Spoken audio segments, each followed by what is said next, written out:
2026ರ ಮೇ ತಿಂಗಳಿನಲ್ಲಿ ಮಕರ ರಾಶಿಯವರಿಗೆ ಶನಿದೇವನ ಪ್ರಭಾವದಿಂದಾಗಿ ಕಠಿಣ ಪರಿಶ್ರಮ ಮತ್ತು ಸ್ಥಿರತೆಯ ಫಲಗಳು ದೊರೆಯಲಿವೆ.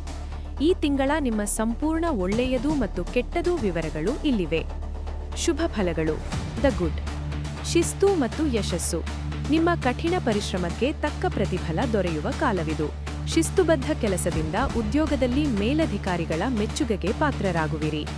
ಆರ್ಥಿಕ ಸ್ಥಿರತೆ. ಆದಾಯವು ನಿಧಾನವಾಗಿದ್ದರೂ ಸ್ಥಿರವಾಗಿರುತ್ತದೆ. ಹಳೆಯ ಹೂಡಿಕೆಗಳಿಂದ ಸಣ್ಣ ಪ್ರಮಾಣದ ಲಾಭವನ್ನು ನಿರೀಕ್ಷಿಸಬಹುದು. ಸ್ಥಿರ ಆಸ್ತಿ ಯೋಗ. ಭೂಮಿ ಅಥವಾ ಮನೆಗೆ ಸಂಬಂಧಿಸಿದ ವ್ಯವಹಾರಗಳಲ್ಲಿ ಮುನ್ನಡೆ ಕಂಡುಬರಲಿದೆ. ಆಸ್ತಿ ಖರೀದಿ ಪ್ರಕ್ರಿಯೆಗಳು ಸಕಾರಾತ್ಮಕವಾಗಿ ನಡೆಯಲಿವೆ.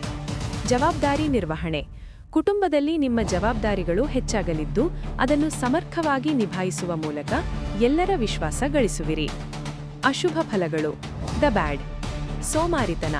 ಕೆಲಸದ ಒತ್ತಡದ ನಡುವೆ ಆಗಾಗ ಸೋಮಾರಿತನ ಆವರಿಸಬಹುದು. ಇದು ನಿಮ್ಮ ಪ್ರಗತಿಗೆ ಅಡ್ಡಿಯಾಗದಂತೆ ಎಚ್ಚರವಹಿಸಿ. ಆರೋಗ್ಯದಲ್ಲಿ ಜಾಗ್ರತೆ.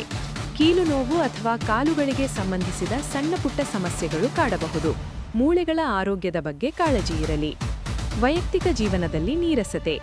ಕೆಲಸದ ಕಾರಣದಿಂದಾಗಿ ಸಂಗಾತಿ ಅಥವಾ ಕುಟುಂಬಕ್ಕೆ ಸಮಯ ನೀಡಲು ಸಾಧ್ಯವಾಗದೆ ಸಂಬಂಧಗಳಲ್ಲಿ ಸ್ವಲ್ಪ ನೀರಸತೆ ಉಂಟಾಗಬಹುದು.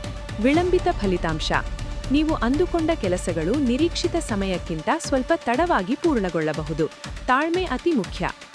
ಮಾಸಿಕ ಸಾರಾಂಶ. ಕ್ಷೇತ್ರ, ಸ್ಥಿತಿ, ಸಲಹೆ. ಧನಲಾಭ ಸಾಧಾರಣ. ಅನಗತ್ಯ ಸಾಲ ಮಾಡಬೇಡಿ. ಆರೋಗ್ಯ ಎಚ್ಚರಿಕೆ. ಪ್ರತಿದಿನ ನಡಿಗೆ ಅಥವಾ ಯೋಗ ಮಾಡಿ.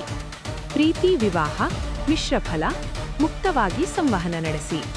ವ್ಯಾಪಾರ ಪ್ರಗತಿ. ದೀರ್ಘಾವಧಿ ಹೂಡಿಕೆಗೆ ಗಮನ ನೀಡಿ. ಪರಿಹಾರಗಳು. ಶನಿವಾರದ ದಿನ ಶನಿದೇವರಿಗೆ ಅಥವಾ ಆಂಜನೇಯ ಸ್ವಾಮಿಗೆ ಎಳ್ಳೆಣ್ಣೆ ದೀಪ ಹಚ್ಚಿ.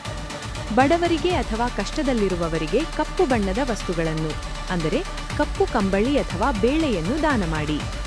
ಓಂ ಶಂ ಶನೀಶ್ಚರಾಯ ನಮಃ ಮಂತ್ರವನ್ನು ಪ್ರತಿದಿನ 108 ಬಾರಿ ಜಪಿಸಿ.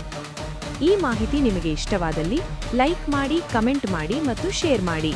ನಿಮ್ಮ ಬೆಂಬಲಕ್ಕಾಗಿ ನಮ್ಮ ಚಾನೆಲ್ಗೆ ತಪ್ಪದೇ ಸಬ್ಸ್ಕ್ರೈಬ್ ಆಗಿ. ನಿರಂತರ ಮಾಹಿತಿಗಾಗಿ ನಮ್ಮ ಡೈನಮಿಕ್ ಲಿಂಕ್ಸ್ ಅನ್ನು ಫಾಲೋ ಮಾಡಿ. ಧನ್ಯವಾದಗಳು.